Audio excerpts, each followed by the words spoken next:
going to be playing with SGA in the Jones Cup. So yung first appearance ng Gilas against Jordan, that will be a separate ticket.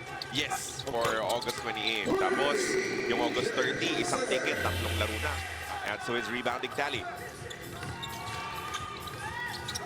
Ganda ng pasa sa loob. Una! Attacks once again.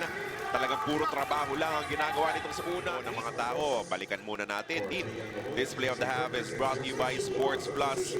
Another set of fast break points. The hard workers. In terms of points in the paint, nakaka-26 points na sila against only 4 points in the paint by Phoenix. Pero sabi ng Phoenix, okay lang. Sa labas na kami titira. That will be a miss on the layup. Samantala, kakaripas na ng takbo itong si PJ Johnson. This is the big gamble on the part of Blackwater. Wala si Barkley sa loob. Mula kay Balungay, ilalabas kay Johnson.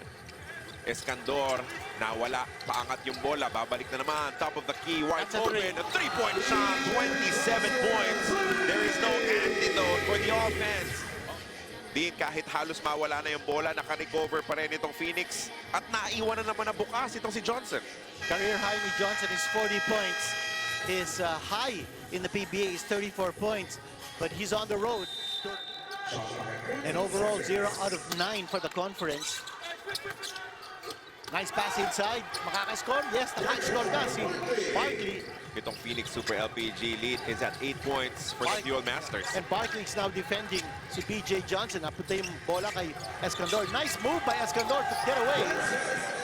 Parang nag-aasaran pa doon sa kanyang dating kakampi na si CJ Austria. Meanwhile, a three-point shot that is good. Second of the ball game for RK Ilagan. A rebound. Biglang po poste ito si Barkley kontra kay BJ Johnson. Strong move papunta sa gitna and that may be hook. And I'm sure napagsabihan si Barkley, he's got to be more aggressive in attacking the defense. Si John, oh, nakawala. Ryan Santos getting the pass from Pelo Santos. Naman ng entry pass pero may block mula sa likod. Humihingi ng goaltending violation itong Phoenix at hindi nila napansin. Tumakbo na sa kabilang banda. Substitution for the Fuel Masters. Dagdag na naman sa fast break points itong Black. Looking a little tired here. Hindi niya nadepensahan si Barkley in that attempt. Ito yung outside shot galing kay Brian Santos. Of his game. Ika nga ni Coach John Jacinto, alam natin na kaya ni Richie pumuntos, pero ang pag-ikot niya ng bola coming out with 9 assists ang naging mas importante para sa kanila. RK Ilagan demanding that ball kanina pero he passed it off to Barkley. Let's see what he can do. That's a nice switch. And he scores. Talaga binubugbog. 8 assists against 16 assists for Phoenix. But here, just a one-on-one move here coming from Barkley. Nagkaroon ng double team.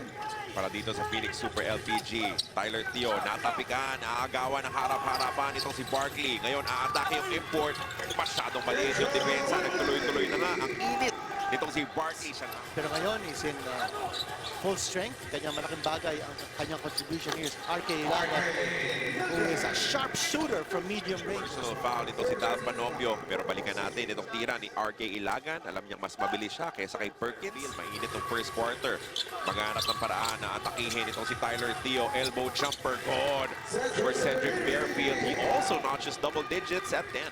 Ngayon si Perkins nakikipagmanggaan. Draws to double team. Balungay sa loob. Gets the N1 opportunity. Dahil mas maliit na yung depensa nitong si Tal Panopio. Nahanap niya si Kai Balungay. Watch this.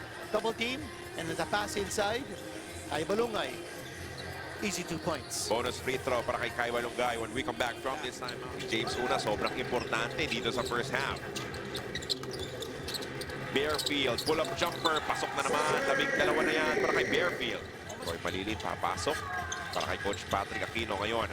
Barkley kontra kay Richie Rivero. Matalim na crossover and the strong finish for the N1. Coach Charles Hughes, si BJ Johnson dito sa second quarter. But wait a minute. Ito, nakikita na natin. BJ Johnson is coming back with 1:42 to go. Pero nabura na ng Blackwater yung malaking kalamangan ng Phoenix kanina. Nalamangan ng 10 kanina. Ngayon, abante na uli ang Blackwater bossing. Here comes BJ Johnson. Kaagad tumira. Kaagad! Pumasok yung tira ka. As Perkins closes down that stop for Phoenix. Tyler Theo open for three. In transition, that's a switch. Tied ball game, 59 all. Barefield. He's gonna look for a three-point shot. Pumasok! That's a big three. 15 points in the ball game for Fairfield. The buzzer beating a death almost.